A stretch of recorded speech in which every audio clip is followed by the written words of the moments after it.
Hello, Bible readers. It is Tuesday, November 17th.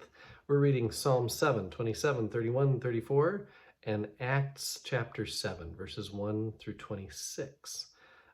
We're in a portion of Acts where Luke, the author, is trying to claim legitimacy for this new thing that's happening. And he's trying to say messianic beliefs to say that Jesus is Messiah.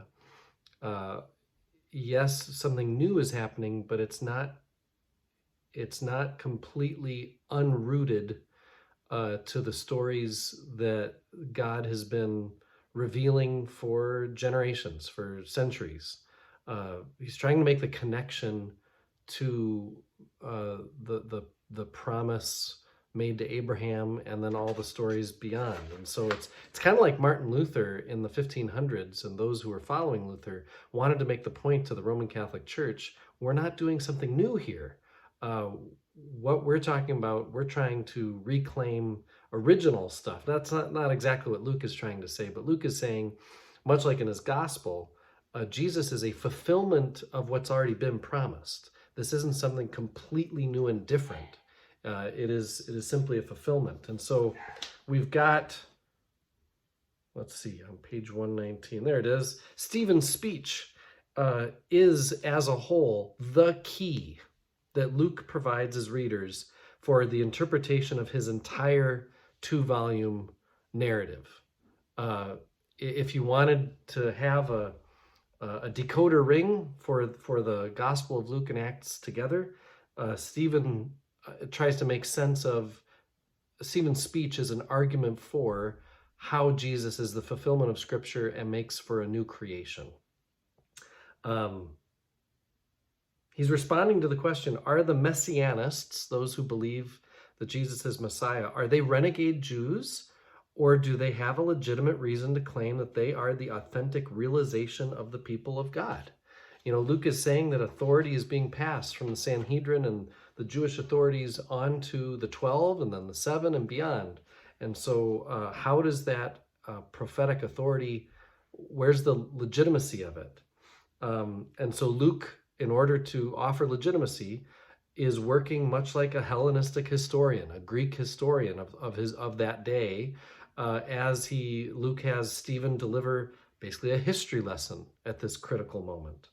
And he does so by reminding everyone of the story of Abraham, and then we'll see Moses and beyond. And this is kind of what Greek culture would have people do at a moment like this. They'd select and shape a tradition in order to justify or support a specific understanding of it.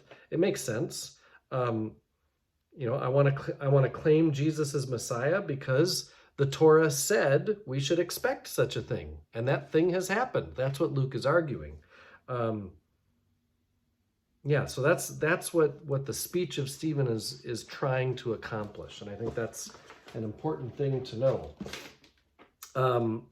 As far as Psalms go, we've got Psalm 7, which is somebody saying, I'm innocent amidst many, many accusers. Psalm 27, it's interesting that when Jesus overheard people tell Jairus that his daughter was dead in Mark chapter 5, Jesus exhorts Jairus, do not fear, only believe.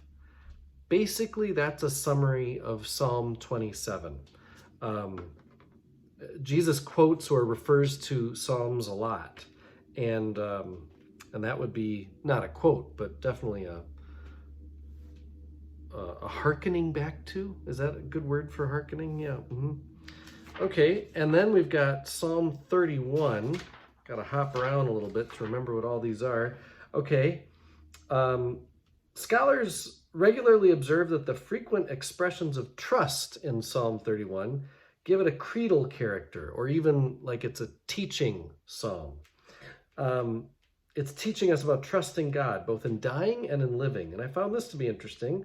Following the example of Jesus, several great saints of the church, Jerome, Martin Luther, John Knox, died saying Psalm 31 verse 5 as their last words. Psalm 31 can teach us how to die.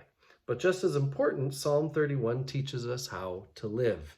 Jesus' words from the cross, which are in this psalm, are not simply an interpretation of how Jesus died, but also an interpretation of how Jesus lived his whole life, trusting God. So Psalm 31, that's the big one today that's maybe most recognizable. But Psalm 34 asks, what is life? How do we attain it? And it teaches us that life begins with fearing God. What culture teaches us fosters greed, whereas what Psalm 34 teaches us fosters gratitude. I am one with my God. My God is with us, all of us, at all times and in all places.